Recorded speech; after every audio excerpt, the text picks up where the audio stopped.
Imagina só a cena. Milhões de servidores, a espinha dorsal de incontáveis empresas, simplesmente perdem o chão, da noite para o dia. Foi o que aconteceu lá em 2020, quando uma única decisão chacoalhou o mundo da tecnologia. Mas, como sempre acontece, né, de uma crise nasceu uma solução. E uma solução movida pela comunidade. É sobre essa história, a história do Alma Linux, que a gente vai conversar hoje. Olha, essa linha do tempo aqui, ela praticamente conta a história toda. Por anos e anos, o CentOS era o padrão, sabe? Era sinônimo de servidor estável. Aí, em dezembro de 2020, BUM! A Red Hat joga uma bomba no mercado. A reação foi quase imediata. A comunidade se mexeu rápido e, em março de 2021, já tinha um sucessor pronto para nascer e ocupar esse espaço.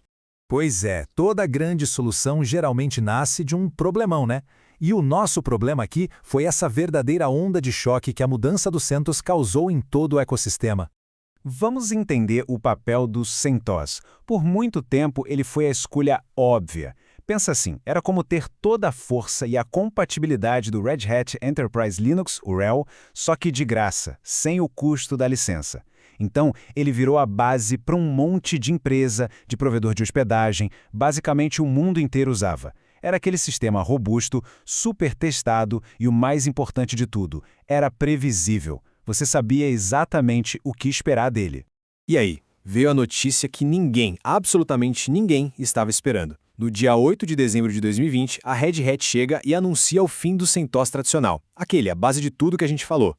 E a pergunta que ficou no ar, ecoando em tudo que é fórum e sala de reunião foi: tá, mas por que isso é uma crise? Por que tanto alvoroço? E a resposta está toda aqui. O impacto foi um verdadeiro efeito dominó. O principal motivo pelo qual todo mundo usava o CentOS era estabilidade. Ele era pronto para produção. E isso foi trocado pelo CentOS Stream, que, bom, o Stream é basicamente uma versão de desenvolvimento, uma prévia do que vai ser o próximo real. É como trocar um carro que saiu da fábrica, testado e aprovado por um protótipo que ainda está em teste.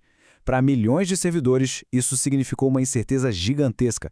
Deixou um buraco enorme para todo mundo que dependia daquela estabilidade de longo prazo. Só que a natureza do mundo open source é essa, né? Onde aparece um vácuo, a comunidade dá um jeito de preencher. E é exatamente aqui que a nossa história dá uma virada, com a ascensão do Alma Linux. Tá, mas afinal, o que é esse tal de Alma Linux? A definição é super direta. É uma distribuição Linux feita sob medida para ocupar o lugar deixado pelo CentOS. Ou seja, é de graça, de código aberto, e o ponto-chave, o mais importante de tudo, é 100% compatível em nível binário com o RHEL. Traduzindo, qualquer programa, qualquer aplicação que roda no Red Hat Enterprise Linux vai rodar no Alma Linux. Perfeitamente, sem gambiarra, sem adaptação. E o nome, claro, não é por acaso.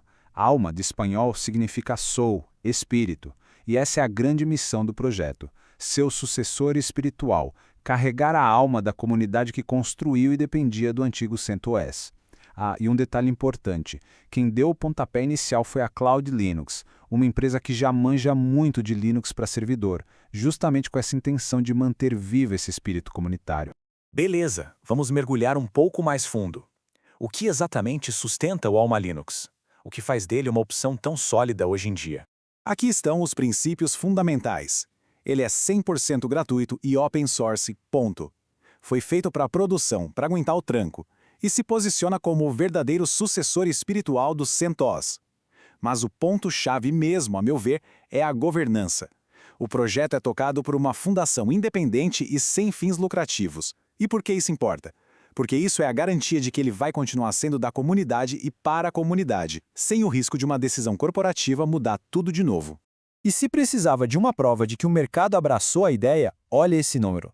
Mais de 25 patrocinadores corporativos. E não estamos falando de empresas pequenas, não. São gigantes da tecnologia colocando dinheiro para apoiar a fundação.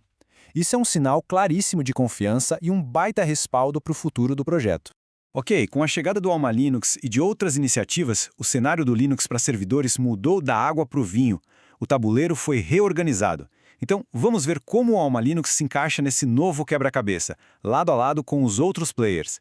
Antes da gente ver a tabela completa, tem uma diferença fundamental que precisa ficar bem clara. Pensa assim, o CentOS Stream é o que vem antes do RHEL. É uma prévia, uma plataforma de desenvolvimento. Já o Alma Linux é um substituto do que o CentOS era.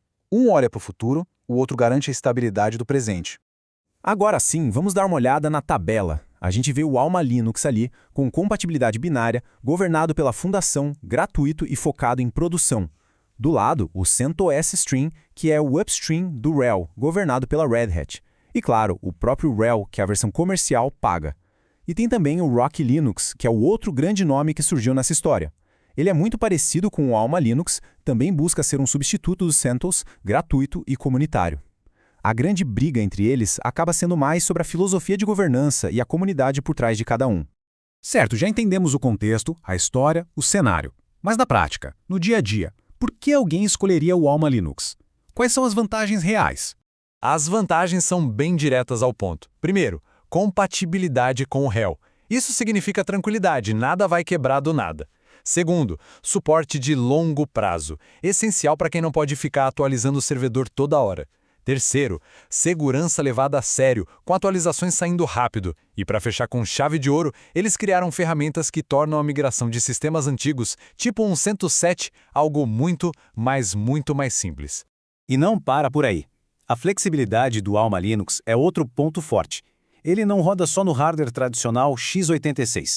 Tem suporte para ARM64, para IBM PowerPC. Isso abre um leque de possibilidades enorme. E claro, ele está a um clique de distância nas principais nuvens, AWS, Azure e Google Cloud. Isso facilita demais a vida de qualquer um que queira começar a usar. Então, para a gente resumir a história toda, o que levar dessa análise? O Alma Linux se apoia em 4 pilares bem fortes. É estável, no nível que uma empresa precisa, é totalmente compatível com o ecossistema RHEL, é liderado pela comunidade e, o que não é pouco, é completamente de graça. E tudo isso nos leva a uma última provocação.